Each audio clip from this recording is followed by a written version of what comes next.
Ouais, donc je disais, avant de vous poser les questions, je voudrais d'abord m'excuser s'il y a des questions qui vous choquent ou qui vous semblent pas, pas appropriées, tout ça. Vous pouvez me le dire et vous pouvez ne pas répondre à certaines questions aussi si vous voulez.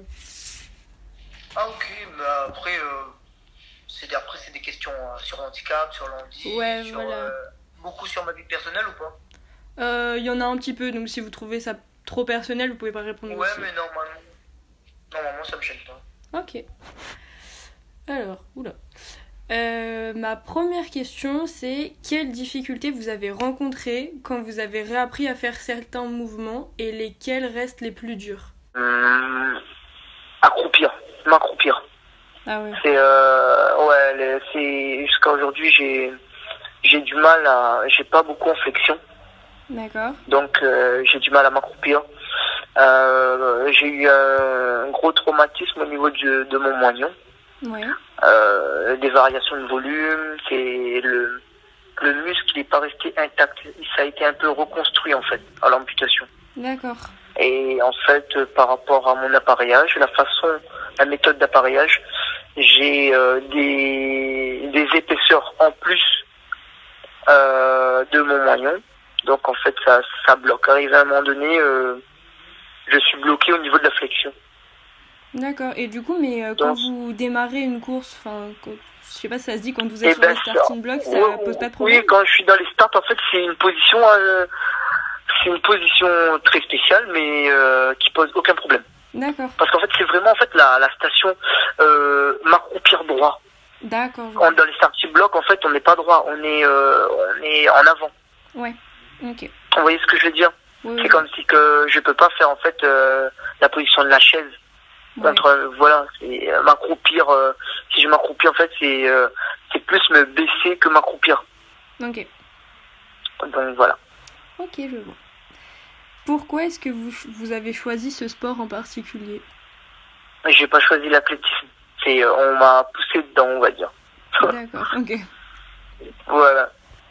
Est-ce que vous avez pu remarquer une perte de force après votre handicap? Pas du tout. Pas du tout. Pas du tout. Vous avez la même Non. forme qu'avant, tout ça? Je pense que je suis devenu un peu plus puissant. Ok. Ouais. Est-ce que vous pratiquiez un sport avant votre handicap? Et est-ce que c'était à Je haut faisais de la niveau? muscu. Non, je faisais de la muscu, mais avec le plaisir, par plaisir. Après, ensuite, j'ai commencé l'athlétisme. Et est-ce que vous avez les mêmes sensations après un effort physique? De la fatigue, mais de la bonne fatigue. Et de la bonne douleur aussi. Ok. C'est différent, mais c'est toujours un plaisir après s'être entraîné d'avoir cette sensation de fatigue, de douleur, voilà. Ouais. Est-ce que vous pourriez m'expliquer la différence entre une prothèse pour la course et une prothèse quotidienne? Alors, une prothèse de marche, ça dépend des pieds. Ça dépend des pieds, ça dépend de la dynamicité de la personne et ça dépend de son activité. Ok. Donc ça varie. Après, ensuite, une prothèse de course, c'est vraiment conçu pour restituer de l'énergie et la renvoyer. D'accord. Une prothèse de marche, c'est simuler un mouvement valide. Ok. Vous voyez ce que je veux dire? Je vois. Est-ce que vous avez plus d'équilibre avec une prothèse de course qu'avec une prothèse normale? Pas vraiment. Ouais, Pas c'est vraiment, vraiment parce que comment? c'est vraiment pour... Enfin, chaque prothèse est liée à une activité, c'est ça? Pas est lié à une activité où oui, on peut dire ça. Ok. Chaque prothèse est un peu liée à une activité et on va dire plutôt la marche de la personne. Ok, je vois. Voilà. Ensuite, Et après, c'est vrai qu'il y a quelques prothèses qui sont plus méthodiquement conçues pour une activité sportive et d'autres. Voilà. D'accord. Est-ce que vous savez en quoi elles sont faites, vos prothèses? Il y a du carbone, ça c'est sûr. D'accord. Il y a des pièces en titane. Ouais. Il y a de l'alu et il y a du fer. Ok. Est-ce que vous avez eu le choix entre plusieurs marques ou plusieurs formes de prothèses? Vous parlez des prothèses de la course ou de la marche? Les deux. Pour la course, il y a deux modèles. Il y a plusieurs modèles, mais il y a que deux fabricants qui conçoivent les lames de course. D'accord. Et pour la marche, depuis que je suis amputé, j'utilise un fournisseur et c'est en carbone. Donc voilà. Ok. Est-ce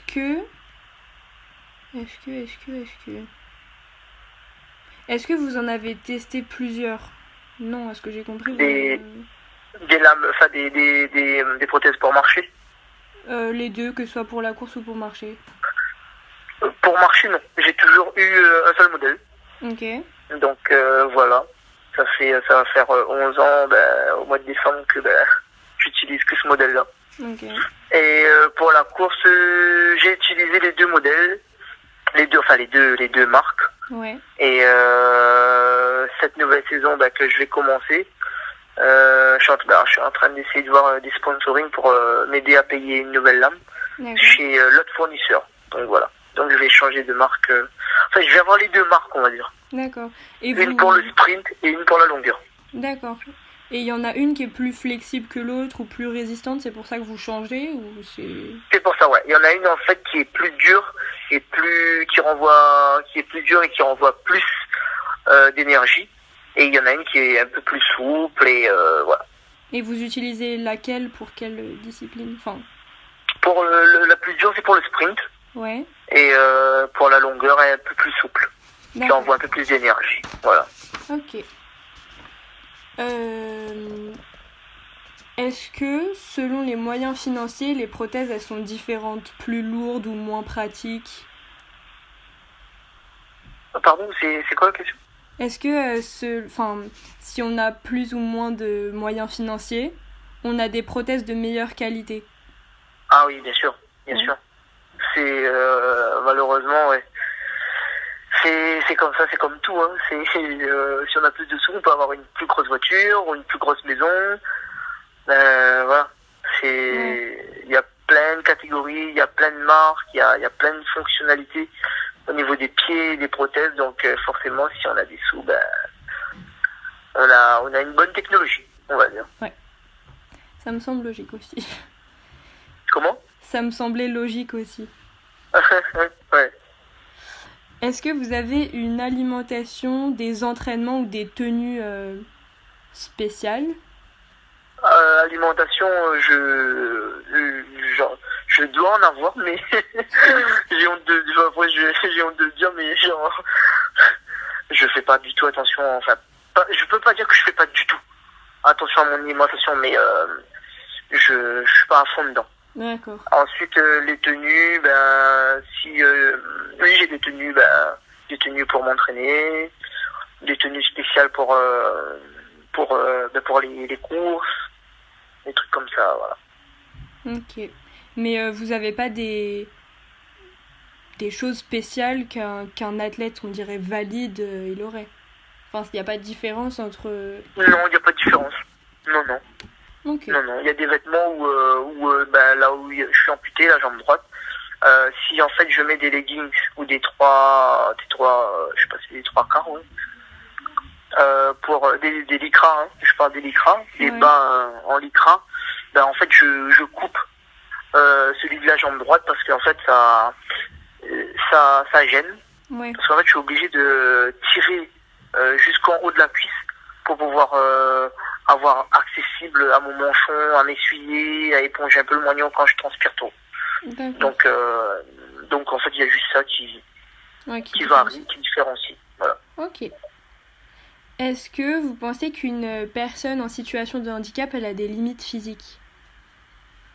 Des limites physiques? Dans le sport ou même dans la vie de tous les jours? Non, pas du tout. Pas du tout. Parce que c'est un peu un cliché que vous pouviez pas tout faire ou quoi que ce soit, mais c'est pas vrai. La preuve que non, si on regarde mon Facebook, ou si on regarde plein d'Insta d'autres personnes, d'autres Facebook, il y a des gens qui sont vraiment impressionnés et qui disent waouh quoi, même nous on pourrait pas faire ça. Ouais, bah je l'ai vu On n'aura pas le courage. sur votre j'ai vu sur votre Instagram, vous étiez en train de faire je crois que c'était des tractions, je sais pas ce que c'était, entre deux poteaux là. Ah oui, ça c'est un truc vite fait, c'était pour j'étais habillé, mais c'était pour rigoler ça. Mais je sais pas si vous pouvez voir sur mon Facebook, c'est Dimitri Pavadé, hein, c'est la même chose, c'est ma page. Ouais. Et je fais plein d'exos, voilà, des exos de muscu, des trucs, voilà quoi, assez bien, que les valides font et donc ça change rien. Okay. C'est vraiment un cliché, le fait de dire handicap tout de suite c'est associé à un légume sur un fauteuil ou un truc comme ça sur un lit. Donc, ouais. Malheureusement. Est-ce que vous avez déjà pensé que votre handicap, ça allait être un obstacle dans votre passion ou dans votre carrière?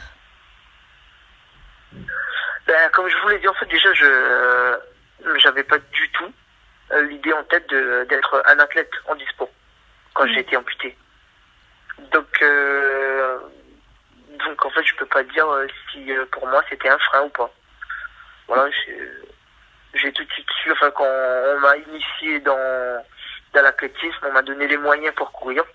J'avais des coachs qui m'ont appris à utiliser la lame, à courir, donc non. Ok. Est-ce que votre handicap il vous a fait oublier certains complexes physiques que vous aviez avant? Complexe physique. Je pense pas qu'en fait que j'en avais. Moi c'est ce que j'allais dire si vous en aviez. Comment? Non, je pense pas que j'en avais, non. Bon, bah, ma taille de 1m60, je l'assume complètement. Et ouais, après, mon amputation, je l'assume complètement. Je suis très souvent en short. Ouais. Bon, après, quand il fait froid, non, mais oui, logique. Voilà, ça me dérange absolument pas de me trimballer en short avec une prothèse où on voit la ferraille, on voit tout. Voilà quoi. Ouais, ok. Et, voilà. Est-ce que, selon vous, le handisport, il est moins médiatisé que le sport qu'on pourrait dire classique? Valide, oui, valide, ouais. C'est clair et net. Après, on passe toujours après. Que ce soit au parallèle, que ce soit au championnat, enfin aux Jeux, au championnat, les championnats d'Europe, championnat du monde, on passe toujours après. Et après, ouais, c'est beaucoup moins médiatisé. Ouais. C'est dommage. Et pourtant, beaucoup de personnes aujourd'hui, quand je leur parle de l'handisport et tout, ils me disent ouais, on est trop fan de rester devant la télé, on préfère même regarder l'handi que les valides. Voilà. C'est dommage, mais bon, ça viendra, voilà, avec le temps peut-être. J'espère.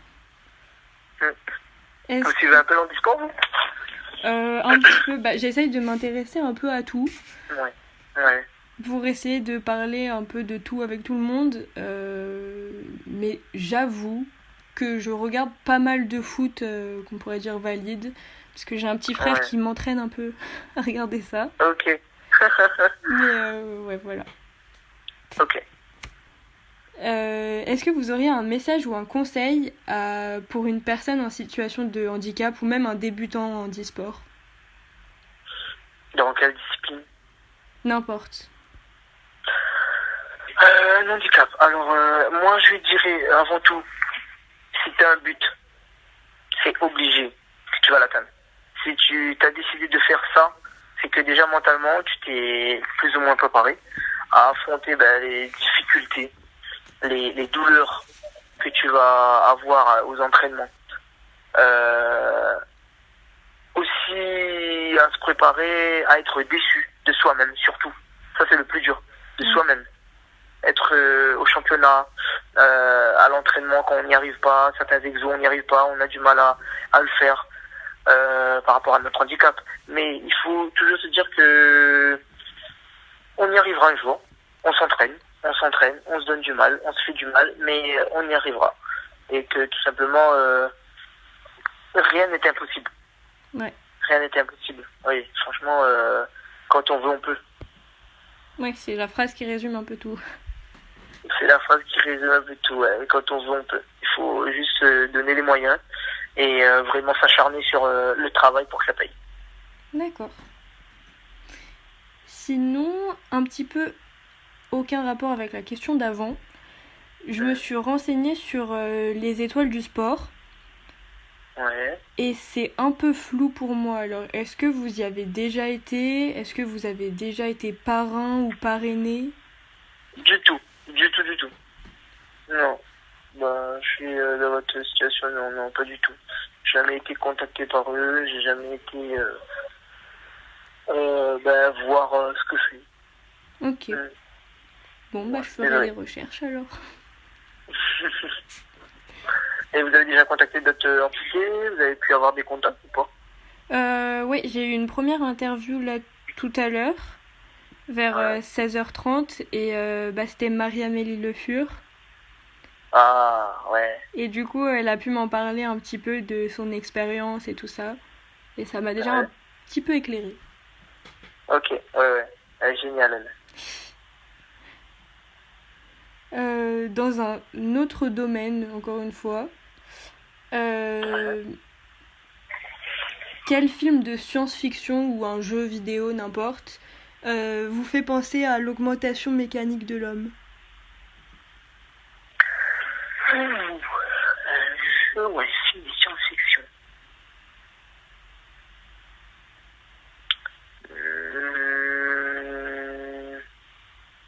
Un jeu ou un film de science-fiction? Comment s'appelle ce film? En plus, c'est un film que j'ai regardé. Peut-être que vous voyez avec dire. C'est une femme, en fait. Elle s'est capturée par des trafiquants. Elle s'est fait insérer de la drogue dans son corps. Et en fait, la drogue, le sachet de drogue éclate dans son estomac. Et en fait, après, elle développe des sens, des trucs, elle devient de plus en plus fort. Et elle arrive même jusqu'à à se transformer en objet à la fin du film. Ah ouais, pas mal À quand même. concentrer son énergie, pour Ah, c'était changer Lucie. Comment? Lucie. Voilà. C'était ça. Je vois exactement. Ah, il était pas Lucie. mal ce film. Ouais, il est énorme. Ouais, il est énorme. Lucie. Donc voilà. Je vois. Quelles inventions vous voudriez voir apparaître sur le marché pour rendre plus pratiques certains mouvements ou certains déplacements? Tout simplement, après, c'est déjà sur le marché. Sauf que c'est inaccessible, il faut être milliardaire ou voilà, multimilliardaire pour le faire. L'opération avec les nerfs. C'est quoi? C'est l'opération chirurgicale où en fait l'humain est connecté à un robot. C'est en fait c'est une opération qui relie une prothèse aux nerfs, Ouais. à tous les nerfs qui ont été amputés dans la jambe. Donc tous les nerfs sont reliés à une prothèse. Et en fait, c'est voilà, c'est comme si c'était naturel après. Sauf que c'est relié aux nerfs. Ah, c'est génial quand Parce que même. vous avez jamais vu, c'est un Américain qui a inventé ça. Non, j'avais jamais vu ça. Mais c'est l'opération coûte chez $1 million, un truc comme ça. Ouais, bon, c'est pas donné à tout le monde. Ah bah non, c'est pas ça que je dis, il faut être multimilliardaire pour moi. Ouais. Voilà. Mais après, ou sinon, c'est déjà sur le marché aussi. C'est un truc bionique aussi. C'est pas, je pense pas que c'est relié avec les nerfs, mais c'est plutôt concentré sur les muscles du moignon. En Ok. fait, on met le moignon dans un appareil. Le gars, il a conçu un appareil où le moignon, enfin, vous posez dans le moignon. Enfin, vous mettez le moignon dans l'appareil. Il y a plein d'électrodes qui arrivent sur chaque muscle, sur chaque nerf. Et ils font un appareil, un assemblage avec des pièces bioniques. Et en fait, chaque fois qu'un nerf bouge ou un muscle bouge, et ça fait fonctionner la marche. Et la marche, elle est fluide. C'est comme si c'était une marche valide. Sauf que c'est un appareil bionique. Ah, c'est un progrès quand Voilà, même. chose qui... Ah mais oui, et ouais, carrément.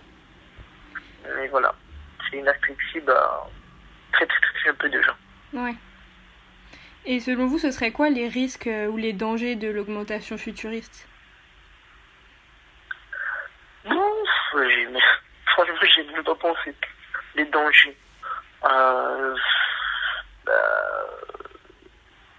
Après, je pense pas que... Enfin, pour moi, hein, après, faut aller vraiment loin pour se dire que on pourrait créer des armes, Ouais. comme vraiment à la télé. Créer Ouais. des armes au niveau des jambes, appuyer sur un bouton, faire tirer des balles avec des jambes, des couteaux. Voilà, c'est vraiment dans les films. Mais les dangers, pour moi, voilà, l'invention, l'innovation augmente de jour en jour et voilà, ça évolue dans le bon sens, je pense. Ouais. Pour vous, genre, les seuls dangers, ce seraient les dangers, on va dire, communs à toutes les opérations, quoi. Oui, oui, oui, c'est ça, complètement ça. Ok. Et qu'est-ce que vous pensez des exosquelettes? Des exosquelettiques. Des exosquelettes, vous voyez ce que c'est ou pas? Ah bah c'est enfin dans mon langage à moi, parce qu'en fait je travaille dans la fabrication de la prothèse. Ok. Donc quand j'entends exosquelette, c'est en fait une prothèse où en fait c'est vide à l'intérieur et en fait on va dans l'eau avec. Non, Voilà. c'est... Je sais pas, enfin, après, c'est pas vraiment ma partie de l'exposé, mais c'est de ce que j'ai vu, c'est un espèce de squelette qui se place en dehors du corps et qui permet de faciliter des mouvements et tout ça. Et c'est surtout utilisé dans Wow. l'armée. C'est surtout utilisé dans. L'armée. Ah ouais bah là. Là c'est vous qui m'apprenez quelque chose. Ah, bon, bah, oula. Bon. Et du coup, ma dernière question, c'est est-ce que vous pensez être une augmentation mécanique humaine? De jour en jour, comme j'étais en train de vous dire, je me donne à fond à l'entraînement. Mhm. Aujourd'hui, j'arrive presque à faire des choses que, par exemple, à m'accroupir. J'ai beaucoup de mal, mais je sais que, voilà, en fait, je fais en fonction des exos que je peux faire. J'évolue, je fais beaucoup de choses purement pour des personnes handicapées. Je suis un petit level en dessus, on va dire. Ok. Après, vraiment, oui, je sens que tous les jours, voilà, je monte en puissance. Je prends de la force, je m'endurcis. Et je pense que oui. Ok.